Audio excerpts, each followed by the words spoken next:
I think one thing that happens to people around the precious metal sector is when they buy into the narrative, they overbuy, which is to say a little bit goes a long way in precious metals.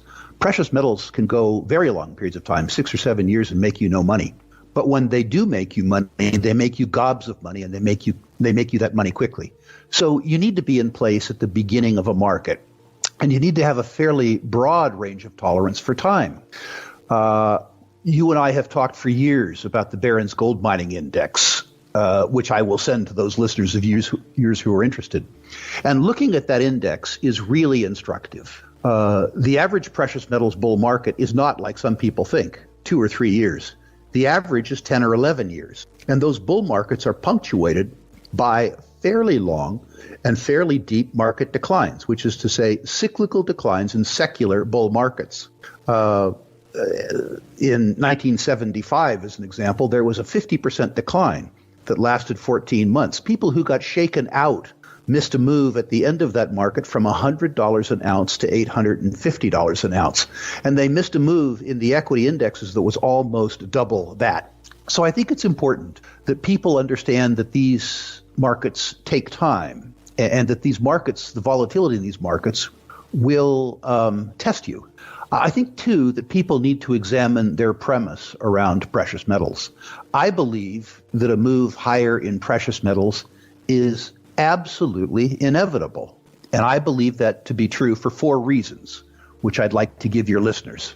Precious metals move higher when people are concerned about the maintenance of their purchasing power, their standard of living, in conventional savings instruments. And I'm going to use the U.S. 10-year Treasury, the largest and most liquid security in the world, to represent the range of savings and investment alternatives around Americans. So let's talk about the reasons why I believe that gold and silver has to go up. Is this fear justified? The first fear, which you and I have talked about before, is quantitative easing. If you did it, if you printed something called a Dunnigan, you would be accused of counterfeiting and you would be thrown in jail. When Congress does it, it's policy, and they become highly popular, and it gets them reelected. But however you view quantitative easing, what it is the creation of new specious currency units that are introduced to float the economy rather than to accommodate the economy. Some observers suggest that the float of U.S. dollars has increased by 40% over 2 years, which is to say 40% of all the dollars in circulation have come into existence in the last 2 years. So clearly, government-sponsored counterfeiting is taking place on a very, very, very broad scale. And if nothing else gives you pause about the efficacy of the currency, the fact that they're printing lots and lots and lots of it for free means that you need to be concerned. Will it catch up with the dollar? Almost certainly. If you create new ones, if you create new supply without creating economic value, certainly you depreciate the value of existing ones. But the story gets worse, Dunnigan. Beyond quantitative easing, there's, of course, debt and deficits, which you and I have talked about in the past, too. Collectively in the United States, we owe each other $29 trillion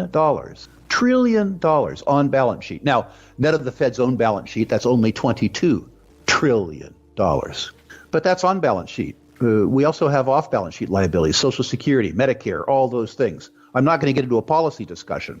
All I want to say is that the off balance sheet liabilities, net present value, are $120 trillion plus. And we propose to service this debt with a budget that's in deficit this year, probably $4 trillion. There's a little poem that I'd like your listeners to remember. When your outgo exceeds your income, your upkeep becomes your downfall. And people need to understand that servicing $150 trillion in debt, where your aggregate household income is more than $4 trillion a year, is a challenge. And so people look at this and they become concerned about the efficacy of their savings too. But it gets worse. The worst is negative real interest rates. Negative real interest rates are not a force of nature. If they were, you would happily save, forego consumption, and lend money to me, and pay me to consume now and take on the credit risk. This is totally insane. But the arithmetic around the world's primary savings and investment instrument, which is the U.S. 10-year Treasury, documents this. The U.S. government will borrow your money for 10 years, and they will pay you 1.5%, 150 basis points, in a currency that they not some fat old bald libertarian crank named Rick Rule. They, the Congressional Budget Office, suggests is depreciating by 6.5% a year. So the U.S. government, for the first time in my life, is making a promise which they absolutely will keep. If you give them money today, they will give you back much less in 10 years. Jim Grant calls this return-free risk. Think about the arithmetic of getting paid 1.5% a year and losing 6.5% a year in purchasing power. Think about a 5% negative internal rate of return for 10 years and what that does to your savings. Before we continue, help us clicking that YouTube like button and subscribe now to our channel. This shows the algorithm that you valued this information. And it helps us spread that message. Sharing is caring. And now, let's continue. I have bad news for you. If you're not rich by now, you're screwed. And if you're in debt, you're even double screwed. How so, you might wonder? Well, the sad truth is that you're working your whole life to make someone else rich. The mega corporations, the banks, the politicians, everyone is getting richer. They get your money. And what is even worse, they get your time, they get your life. You are not even in a rat race, you're in a financial prison. But what could a solution for you look like? Honestly, I don't know, but I know what a solution for me would look like. It's very simple. I use whatever money I have and I multiply it with 1,000. This could make my life much easier and probably yours as well. If you have $1,000 available and multiply this with 1,000, I believe that this could solve some financial issue for the one or the other. Of course, if you're ugly, you would have to multiply it with much more than 1,000. My name is Marco Stan, and this is what I decided to do. I decided to 1000x my money. This is not a joke. I know what you may be thinking. What is this guy talking about? How should this work? This is not possible. Well, I made a detailed video where I laid out my plan.